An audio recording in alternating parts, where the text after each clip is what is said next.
ایک واقعہ میں آپ کو سناتا ہوں۔ ایک صاحب مجھ کو ملے، مجھ سے کہنے لگے کہ مجھے اب پتہ چلا کہ میری والدہ بیوہ ہو گئی تھی۔ میں ابھی کوئی 2.5-3 سال کا تھا، چھوٹا تھا، بچہ تھا۔ جب میں نے شعور کی آنکھ کھولی تو میں نے اپنی والدہ کو یا قہار پڑھتے دیکھا، اور وہ بہت پڑھتی تھی اور ہم پہ پھونک مار دیتی تھی۔ میرے ساتھ کے چچا کے گھر کبھی حادثہ، کبھی بیماری، کبھی تکلیف، کبھی پریشانی، کبھی دکھ، کبھی مشکل، کچھ نہ کچھ لگا رہتا تھا۔ ان کی تھوڑی سی زمین تھی، اس سے تھوڑی سی آمدنی آتی تھی۔ وہ بھی اکثر گزارے اور نوکر کھا جاتے تھے۔ ان کا وارث کوئی نہیں تھا۔ ہم چھوٹے تھے۔ میرا بڑا بھائی 7 سال کا تھا، بہن 5 سال کی تھی، میں 2.5 سال کا تھا، 2.75 سال کا تھا۔ میرا مالک جوانی کے عالم میں فوت ہو گیا۔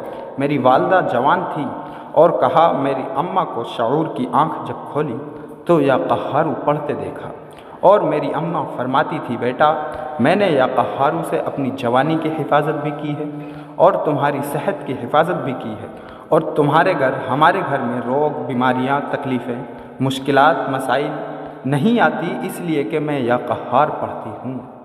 کہا کہ اماں کی بات مجھے عجیب لگتی تھی۔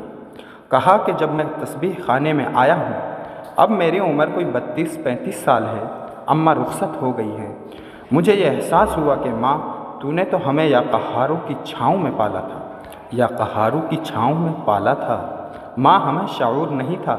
اور کہا کہ مجھے پتہ نہیں، میں نے اپنی زندگی کے 30-35 سال ایسے سکون کے اور ترقی کے گزارے۔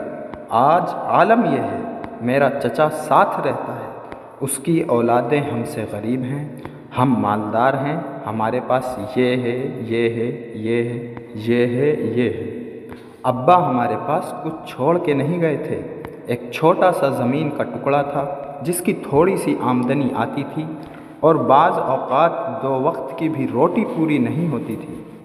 میں نے دیکھا، کئی دفعہ دیکھا، امی اتنا تھوڑا سا سالن ہوتا تھا، امی دیگچی کو روٹی کے ٹکڑے سے صاف کر کے کھاتی تھی، ہمیں پیٹ بھر کے دیتی تھی۔ اور میں نے بچپن میں اماں کو یا قہار پڑھتے دیکھا تھا۔ کہنے لگے یہ شعور میں نے اماں کو دیکھا تو احساس ہوا، اماں تو سچی تھی، میرے علم میں نہیں تھا، مجھے بھی کوئی بتا دیتا، میں بھی یا قہار پڑھتا۔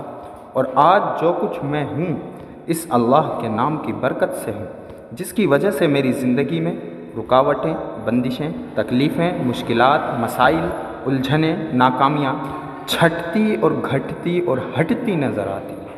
کہنے لگے یہ پتہ مجھے تسبیح خانے نے بتایا کہ یا قہاروں سے جادو بھی ٹوٹ جاتا ہے، رزق میں بھی وسعت آتی ہے، بیماریاں بھی ختم ہو جاتی ہیں، الجھنیں بھی، مسائل بھی، مشکلات بھی، پریشانیاں بھی اور ناکامیاں بھی، یہ چیزیں زندگی اور وجود میں آتی ہیں یا قہاروں کی برکت سے۔ پر ملتا اس کو ہے جو وجدان میں ہو، جو سائل ہو، جو منگتا ہو، جو بکھاری ہو، جو مانگنے والا ہو، جو چاہنے والا ہو، ملتا صرف اسی کو ہے۔ اور ملتا اس کو ہے جو پاگل اور دیوانہ ہو، مجنوں ہو۔